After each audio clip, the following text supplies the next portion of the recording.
संस्कृतकक्षां स्वागतम्। अहं गणपति हेगडे, संस्कृत अध्यापकः। अद्य अहं दशमकक्षायाः तृतीयप्रश्नपत्रिकायाः पुनरावर्तनं करोमि। अभ्यासपत्रिके 3ರ ಉತ್ತರಗಳನ್ನು ಇವತ್ತು ನಾವು ತಿಳಿದುಕೊಳ್ಳೋಣ. ಪರೀಕ್ಷೆ ತುಂಬ ಹತ್ತಿರ ಇರೋದರಿಂದ ನೀವೆಲ್ಲ ಹೆಚ್ಚೆಚ್ಚು ಪಾಠವನ್ನು ವೀಕ್ಷಣೆ ಮಾಡಿ ಅದನ್ನು ಬರೆದು ಪ್ರಾಕ್ಟೀಸ್ ಮಾಡಿ ಹೆಚ್ಚು ಅಂಕಗಳನ್ನು ಪಡೀರಿ. ಇನ್ನು ಹೆಚ್ಚು ದಿವಸಗಳಿಲ್ಲ ಆನ್ಯುವಲ್ ಎಕ್ಸಾಮಿಗೆ. ಅದಕ್ಕೋಸ್ಕರ ಎಲ್ಲರೂ ಹೆಚ್ಚೆಚ್ಚು ವಿಡಿಯೋಗಳನ್ನು ನೋಡಿ ಬರೆದು ಕಲಿತುಕೊಳ್ಳಿ. SLC ಮಾದರಿ ಪ್ರಶ್ನಪತ್ರಿಕೆ 3 ಅಂದರೆ ಬೋರ್ಡ್ನವರು ಬಿಟ್ಟಂತಹ 3ನೇ ಪತ್ರಿಕೆ. ಇದು ಮಾಡೆಲ್ ಕ್ವಶನ್ ಪೇಪರು. ಇದರ ಉತ್ತರವನ್ನು ಇವಾಗ ತಿಳ್ಕೊಳ್ಳೋಣ.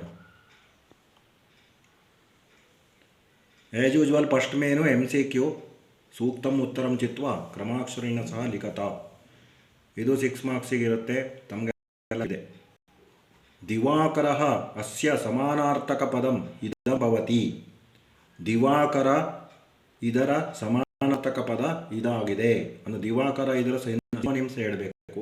ಸೂರ್ಯ ಸಿ ಅಂತ ಬರಿಬೇಕು.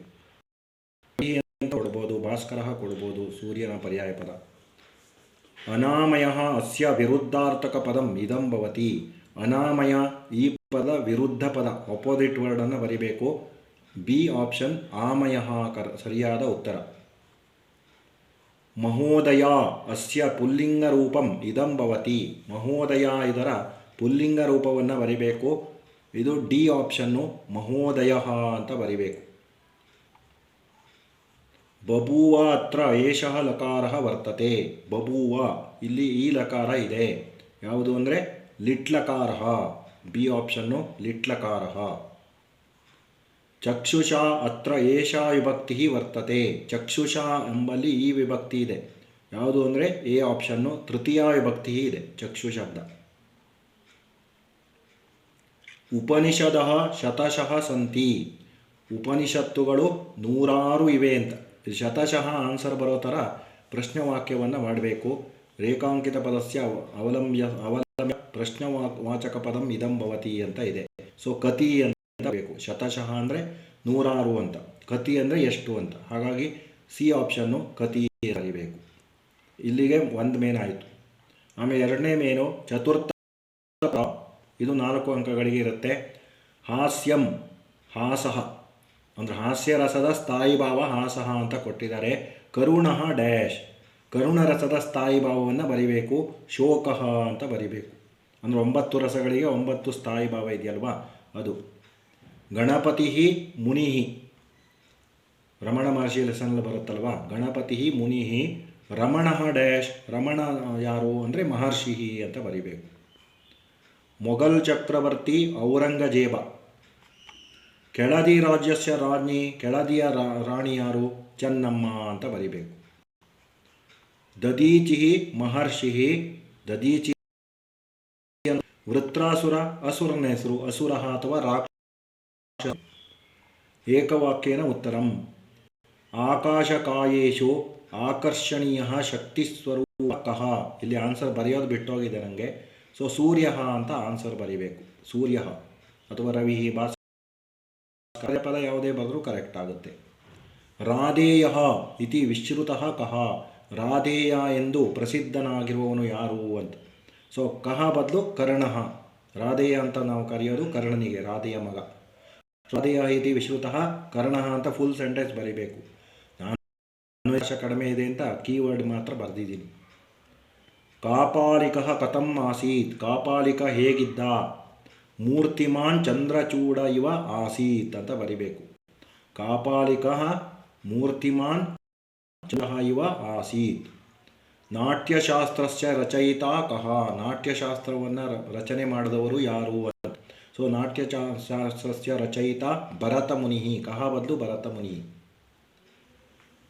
ಆಹಾರಾರ್ಥಂ ಕಿಂ ಕುರ್ಯಾತ್. ಆಹಾರಕ್ಕೋಸ್ಕರ ಏನು ಮಾಡಬೇಕು ಅಂತ. ಆಹಾರಾರ್ಥಂ ಅನಿಂದ್ಯಂ ಕರ್ಮ ಕುರ್ಯಾತ್. ಆಹಾರಕ್ಕಾಗಿ ಅನಿಂದ್ಯ ಕರ್ಮವನ್ನು ಮಾಡಬೇಕು. ಉಕ್ತಂ ಬೀಜಂ ಕೇನ ವಿನಾ ನಿಷ್ಫಲಂ ಭವತಿ. ಉಕ್ತಂ ಬೀಜಂ ಕ್ಷೇತ್ರಂ ವಿನಾ ನಿಷ್ಫಲಂ ಭವತಿ. ಭರತಖಂಡ ತಿಸ್ರುಷು ದಿಕ್ಷು ಕೈ ಆವೃತಃ ಭರತಖಂಡ 3 ದಿಕ್ಕುಗಳಲ್ಲಿ ಯಾವುದರಿಂದ ಆವರಿಸಲ್ಪಟ್ಟಿದೆ? ಸಮುದ್ರ ಜಲೈಹಿ ಆವೃತಃ ಸಮುದ್ರದ ನೀರಿನಿಂದ ಆವೃತವಾಗಿದೆ.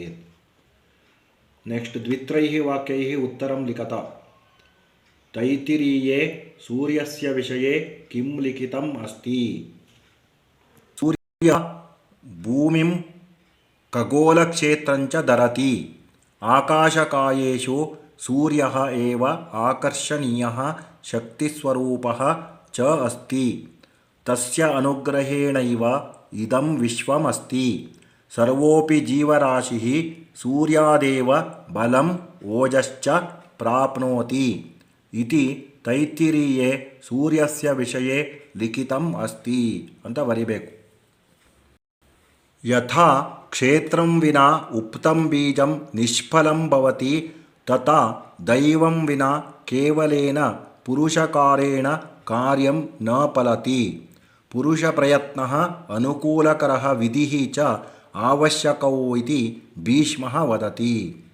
ಸೊ ಇದು ಎರಡನೇ ಆನ್ಸರು. ಭೀಷ್ಮೇಣ ದೈವ ಪುರುಷಕಾರಯೋ ವಿಷಯೇ ಕಿಂ ಉಕ್ತಂ ಅಂತ ಇದೆಯಲ್ವಾ, ಅದರ ಆನ್ಸರ್ ಇದು ಭೀಷ್ಮೋಕ್ತಯ. ಅದು ಕೈಹಿ ಷಡ್ಭಿಃ ನಿಧಾನೈಃ ರೋಗಾಃ ಸಂಭವಂತಿ ಅಂತ ಮೂರನೇ ಪ್ರಶ್ನೆ ಇದೆಯಲ್ವಾ, ಅದಕ್ಕೆ ಉತ್ತರ ಅತ್ಯಂಬುಪಾನಾತ್ ವಿಷಮಾಶನಾತ್ ದಿವಾಸುಪ್ತೇಃ ನಿಶಿ ಜಾಗರಣಾತ್ ಮೂತ್ರಪುರೀಷಯೋಃ ಸಂರೋಧನಾತ್ ಚ ರೋಗಾಃ ಸಂಭವಂತಿ.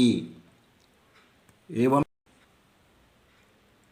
ಸುಮಂತ್ರ ಪ್ರಮುಖಾಃ ದಶರಥಾಯ ಕಿಂ ವ್ಯಜಿಜ್ಞಪನ್ ಅಂತ ಇದೆ.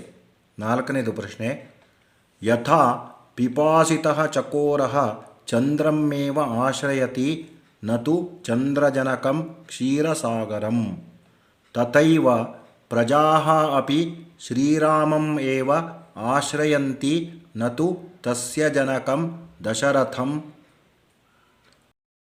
ಕಿಮಪಿ ಆಶ್ಚರ್ಯಂ ನಾಸ್ತಿ ಇತಿ ಸುಮಂತ್ರ ಪ್ರಮುಖಾಃ ದಶರಥಾಯ ವ್ಯಜಿಜ್ಞಪನ್.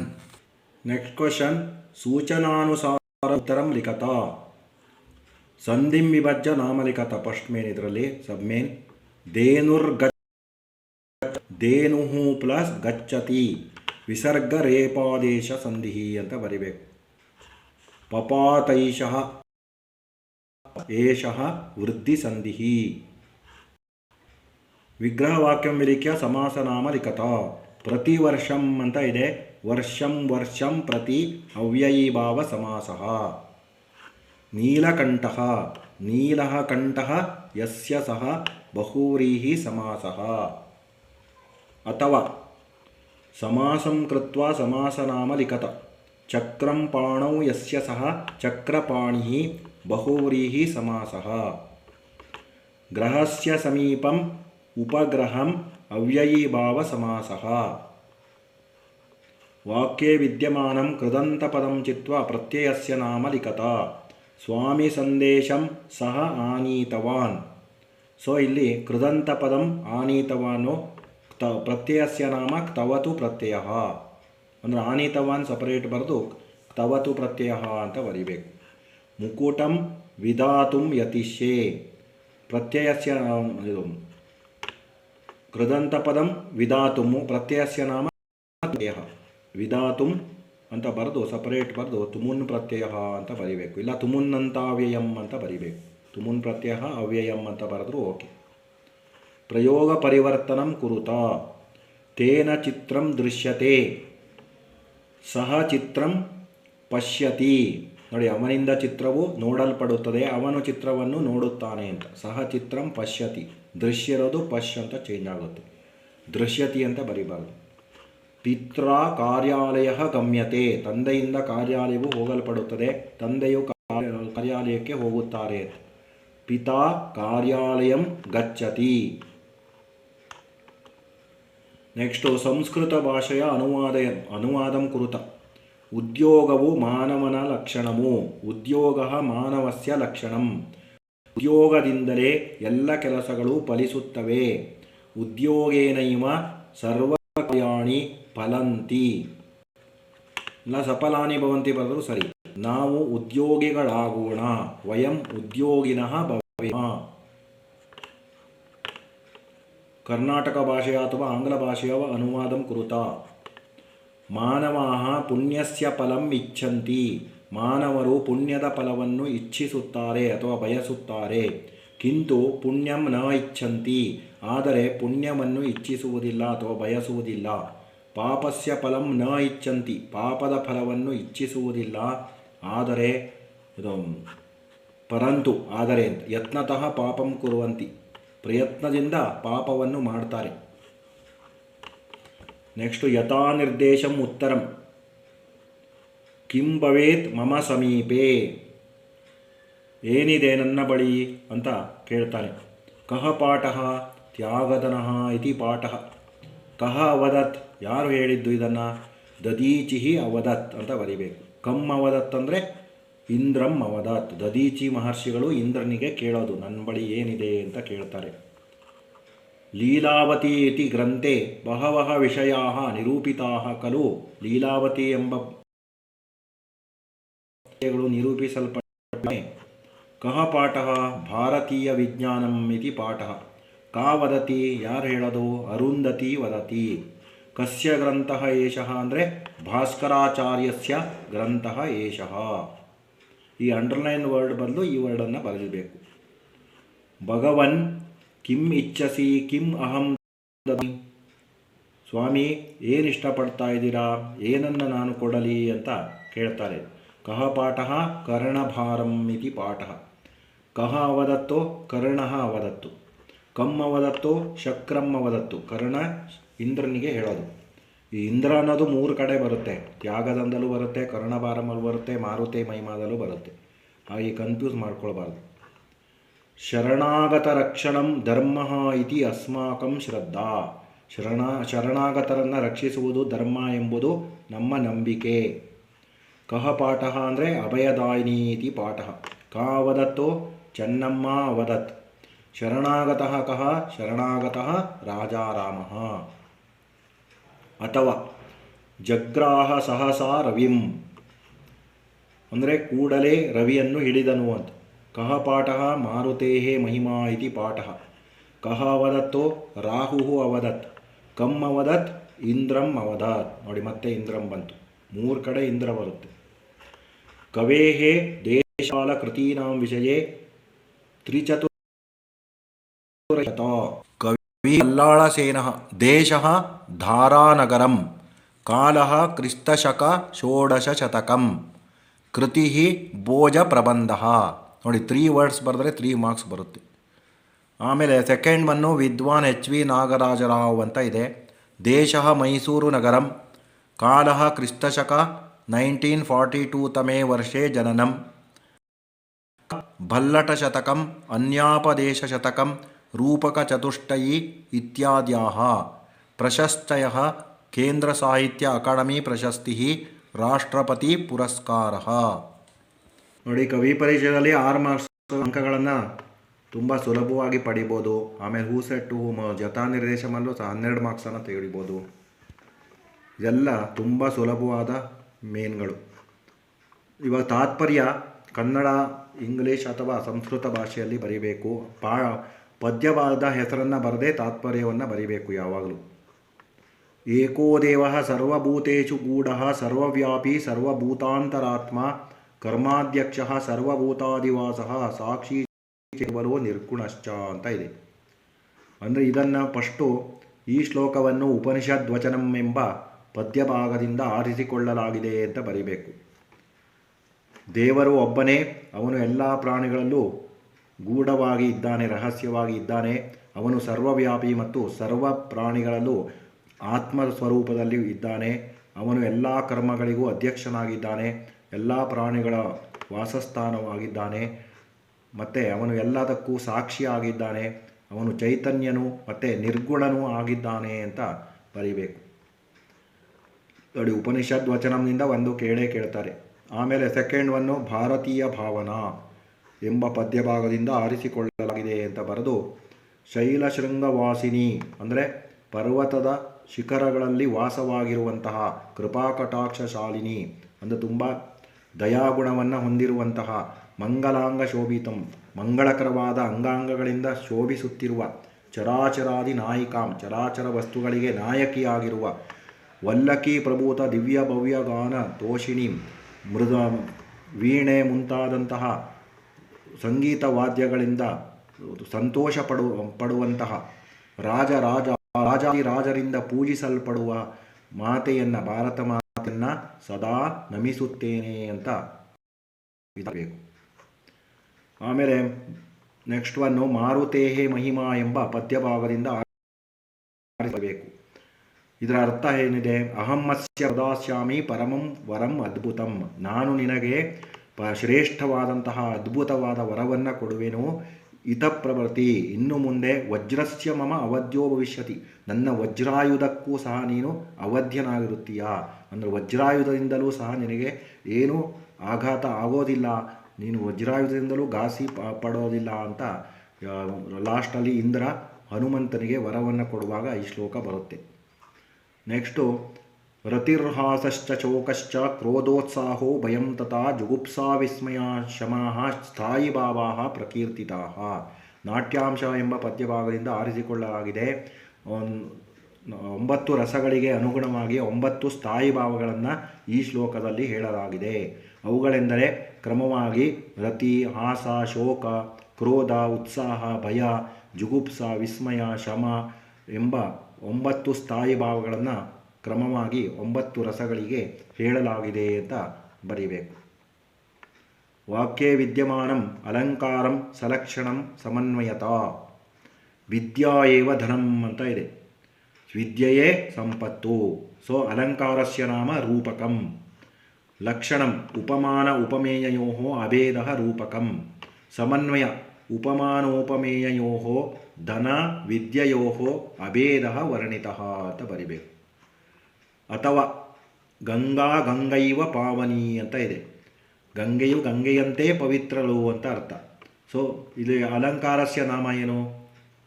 ಇಲ್ಲಿ ಅನನ್ವಯ ಅಲಂಕಾರ ಇದು. ಲಕ್ಷಣಮು ಉಪಮಾನೋಪಮೀಯತ್ವಂ ಯದಾ ಏಕಸ್ಯೈವ ವಸ್ತುನಃ ಅಂತ.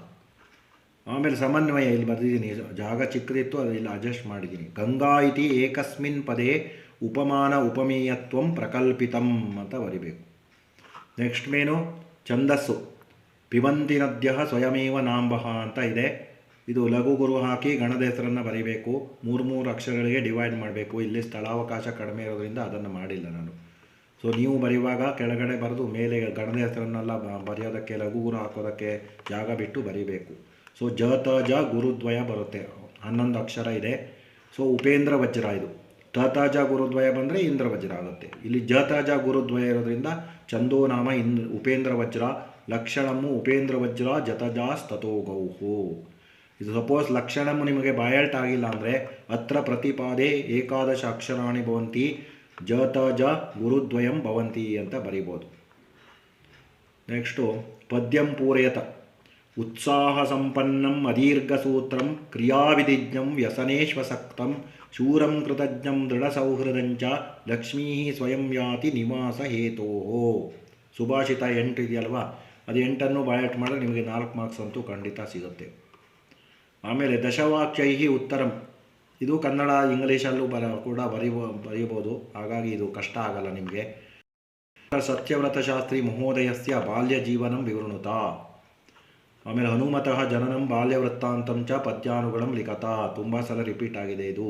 ಧ್ರುವ ಕಥಾಂ ಸಂಗ್ರಹ್ಯ ಲಿಖತ. ಆಮೇಲೆ ಅಮರನಾಥ ಗುಹಾ ವಿಷಯೇ ಕಾ ಪುರಾಣ ಕಥಾ ಅಸ್ತಿ. ನೋಡಿ, ಇದನ್ನೆಲ್ಲ ಕನ್ನಡ ಅಥವಾ ಇಂಗ್ಲೀಷಲ್ಲಿ ಬರೆಯೋದ್ರಿಂದ ಮತ್ತೆ ನಾನಿಲ್ಲಿ ಅದರ ಉತ್ತರವನ್ನು ಡಿಟೇಲ್ ಆಗಿ ಎಕ್ಸ್ಪ್ಲೇನ್ ಮಾಡ್ತಾ ಇಲ್ಲ, ನೀವೇ ಓದ್ಕೊಳ್ಬೋದು. ಆಮೇಲೆ ಅನುಚ್ಛೇದ. ಇದು ಅನುಚ್ಛೇದ ಆಲ್ರೆಡಿ ಬಂದಿದೆ, ನಾನು ಅಭ್ಯಾಸ ಪತ್ರಿಕೆಯಲ್ಲೇ ಇದನ್ನು ಆನ್ಸರನ್ನಲ್ಲೇ ಬರೆದಿದ್ದೆ. ಇವಾಗ ಇಲ್ಲಿ ಅಂಡರ್ಲೈನ್ ಮಾಡಿದ್ದೀನಿ. ಸಂಸ್ಕೃತ ಭಾಷಾ ಕಾಸಾಂ ಪ್ರಾಣಭೂತ ಅಸ್ತಿ ಅಂತ ಇದೆಯಲ್ವಾ, ಸಂಸ್ಕೃತ ಭಾಷಾ ಸರ್ವಾಸಾಂ ಭಾರತೀಯ ಭಾಷಾಣಾಂ ಪ್ರಾಣಭೂತ ಅಸ್ತಿ ಅಂತ ಬರಿಬೇಕು. ಆಮೇಲೆ ಪ್ರಾಣಿ ಕಂ ವಿನಾ ನ ಜೀವತಿ ಅಂತ ಇದೆ, ವಾಯುಂ ವಿನಾ ನ ಜೀವತಿ ಅಂತ ಬರಿಬೇಕು. ನೆಕ್ಸ್ಟು ಸಂಸ್ಕೃತ ಭಾಷಾಯಾಮ್ ಕಿಂ ಕಿಂ ಸುಸನ್ನಿಹಿತಂ ಅಸ್ತಿ ಅಂತ ಇದೆ. ಸೊ ಇಲ್ಲಿ ನೋಡಿ, ಭೂತಂ ಭವಿಷ್ಯಂ ಚ ಸರ್ವಂ ಸುಸನ್ನಿಹಿತಂ ಅಸ್ತಿ ಅಂತ ಬರಿಬೇಕು. ಆಮೇಲೆ ದೇವಭಾಷಾ ಕಾ ಅಂದರೆ ದೇವಭಾಷಾ ಸಂಸ್ಕೃತ ಭಾಷಾ ಅಂತ ಸ್ಟಾರ್ಟಿಂಗಲ್ಲೇ ಇದೆ. ನೆಕ್ಸ್ಟು ಪತ್ರಲೇಖನ ಮೈಸೂರು ಮಂಡಲಸ್ಯ ಸರ್ವಕಾರೀಯ ಪ್ರೌಢಶಾಲಾಯಾः ಛಾತ್ರः ಅಥವಾ ಛಾತ್ರಾ ಇತಿ ಮತ್ವಾ ಪ್ರವಾಸನಿಮಿತ್ತಂ ದಿನದ್ವಯಸ್ಯ ವಿರಾಮಂ ಸಂಪ್ರಾರ್ಥ್ಯ ಕಕ್ಷಾಧ್ಯಾಪಕಂ ಪ್ರತಿ ವಿರಾಮಪತ್ರಂ ಲಿಖತ. ನೋಡಿ, ವಿರಾಮಪತ್ರ ಸಾಮಾನ್ಯವಾಗಿ ಎಲ್ಲ ಕ್ವಶನ್ ಪೇಪರ್ಗಳಲ್ಲೂ ಕೊಟ್ಟೇ ಕೊಡ್ತಾರೆ. ಇನ್ನೊಂದು ಆಪ್ಷನ್ ಇರುತ್ತೆ ನೋಡಿ, ಇಲ್ಲಿ ಪ್ರವಾಸಾರ್ಥಂ ಧನಂ ಪ್ರೇಷಯಿತು ಪಿತರಂ ಪ್ರತಿ ಪತ್ರಂ ಲಿಖತ ಅಂತ ಇದೆ. ಸೊ ಇಲ್ಲಿ ಬಾಯ್ಸ್ ಆದರೆ ಛಾತ್ರ ಸರ್ವಕಾರ್ಯ ಪ್ರೌಢಶಾಲಾ ಮೈಸೂರು ಮಂಡಲಂ ಅಂತ ಬರೀಬೇಕು ಸಕಾಶಾತಲ್ಲಿ. ಸವಿದೇಯದಲ್ಲಿ ಕಕ್ಷಾಧ್ಯಾಪಕ ಸರ್ವಕಾರ್ಯ ಪ್ರೌಢಶಾಲಾ ಮೈಸೂರು ಮಂಡಲಂ ಅಂತ ಬರೀಬೇಕು. ಆಮೇಲೆ ವಿಷಯ ದಿನದ್ವಯಸ್ಯ ವಿರಾಮಂ ಸಂಪ್ರಾರ್ಥ್ಯ ಅಂತ ಬರೀಬೇಕು. ನೆಕ್ಸ್ಟು ಮಾನ್ಯಾಹ ಅಂತ ಬರೆದು ವಿಷಯವನ್ನು ಬರೀಬೇಕು. ನೋಡಿ, ಪ್ರವಾಸ ನಿಮಿತ್ತಂ ಅಂತ ಇದೆ. ಅಹಂ ಮಾತಾಪಿತೃಭ್ಯಾಂ ಸಹ ಮೈಸೂರು ನಗರಂ ಪ್ರವಾಸಂ ಗಂತುಂ ಇಚ್ಛಾಮಿ, ಅತಃ ಶ್ವಃ ಪರಶ್ವಃ ಚ ದಿನದ್ವಯಸ್ಯ ವಿರಾಮಂ ದದಾತು ಇತಿ ಸವಿನಯಂ ಪ್ರಾರ್ಥಯೇ ಅಂತ ಬರೆದು ಧನ್ಯವಾದೇನ ಸಹ ಅಂತ ಬರೆದು ಲಾಸ್ಟಲ್ಲಿ ಭವದೀಯ ಛಾತ್ರಃ ಅಂತ ಬರೆದು ಸೈನ್ ಮಾಡಬೇಕು. ಈ ಕಡೆ ಡೇಟು ಮತ್ತು ಪ್ಲೇಸನ್ನೆಲ್ಲ ಬರೀಬೇಕು. ಅದು ವಿರಾಮಪತ್ರ ಚೆನ್ನಾಗಿ ಓದ್ಕೊಳ್ಳಿ ನೀವು. ಆಮೇಲೆ ಪಿತರಂ ಪ್ರತಿ ಪತ್ರಮೂ ಅಷ್ಟೇ, ಕ್ಷೇಮಂ ಶ್ರೀ ಇದನ್ನೆಲ್ಲ ಬರೆದು ಸ್ಥಳ ದಿನಾಂಕ ಬರೆದು ಆಮೇಲೆ ತಂದೆ ಅಡ್ರೆಸ್ಸು ಇದನ್ನೆಲ್ಲ ಬರೆದು ಲಾಸ್ಟಲ್ಲಿ ನಿಮ್ಗೆ ಇದೆಲ್ಲ ಫಾರ್ಮೇಟು ಟೆಕ್ಸ್ಟ್ ಬುಕ್ಕಲ್ಲೇ ಇರೋದರಿಂದ ಮತ್ತೆ ನಾನು ಎಕ್ಸ್ಪ್ಲೇನ್ ಮಾಡೋ ಅವಶ್ಯಕತೆ ಇಲ್ಲ. ದಶವಾಕ್ಯೈ ಪ್ರಬಂಧಂ ಲಿಖತ. ಸಮಾಚಾರ ಪತ್ರಂ ಇದೆ, ಪರಿಸರ ಮಾಲಿನ್ಯಂ ಇದೆ. ಇದು ಟೆಕ್ಸ್ಟ್ ಬುಕ್ಕಲ್ಲೇ ಇರೋದರಿಂದ ಅದನ್ನು ಚೆನ್ನಾಗಿ ಓದ್ಕೊಳ್ಳಿ. 10th ನಾಲ್ಕು ಪ್ರಬಂಧಗಳನ್ನು ಪ್ರಿಪೇರ್ ಆಗಿ, ಯಾಕೆಂದರೆ 10th ಎರಡೂ ಕೇಳ್ತಾರೆ ಅಂತ ಗ್ಯಾರಂಟಿ ಇರೋದಿಲ್ಲ. ಒಂದು 10th ಬರುತ್ತೆ, ಇನ್ನೊಂದು ಬೇರೆ ಕೂಡ 8th 9th ಅಥವಾ ಔಟ್ಸೈಡಿಂದನೂ ಕೇಳ್ಬೋದು. ಹಾಗಾಗಿ 10th 4 ಸಹ ಚೆನ್ನಾಗಿ ಬರೆದು ಓದಿ ಪ್ರಾಕ್ಟೀಸ್ ಮಾಡಿ. ಸೊ ಇಲ್ಲಿಗೆ ಇವತ್ತಿನ ಪತ್ರಿಕೆ ಮುಗಿಯಿತು. ಹೀಗೆ ಇವತ್ತಿನ ಅಭ್ಯಾಸ ಪತ್ರಿಕೆಯನ್ನು ಮುಗಿಸೋಣ. ನೀವೆಲ್ಲರೂ ಪರೀಕ್ಷೆ ತುಂಬ ಹತ್ತಿರ ಇರೋದರಿಂದ ಹೆಚ್ಚು ವೀಕ್ಷಣೆ ಮಾಡಿ. ಎಲ್ಲರೂ ಸಹ ಸಬ್ಸ್ಕ್ರೈಬ್ ಧನ್ಯವಾದಗಳು. ಇನ್ಯಾರಾದರೂ ಸಬ್ಸ್ಕ್ರೈಬ್ ಆಗಿಲ್ಲ ಅಂದರೆ ಸಬ್ಸ್ಕ್ರೈಬ್ ಆಗಿ ಹೆಚ್ಚು ಅಂಕಗಳನ್ನು ಪಡೆಯಿರಿ. ಶುಭವಾಗಲಿ.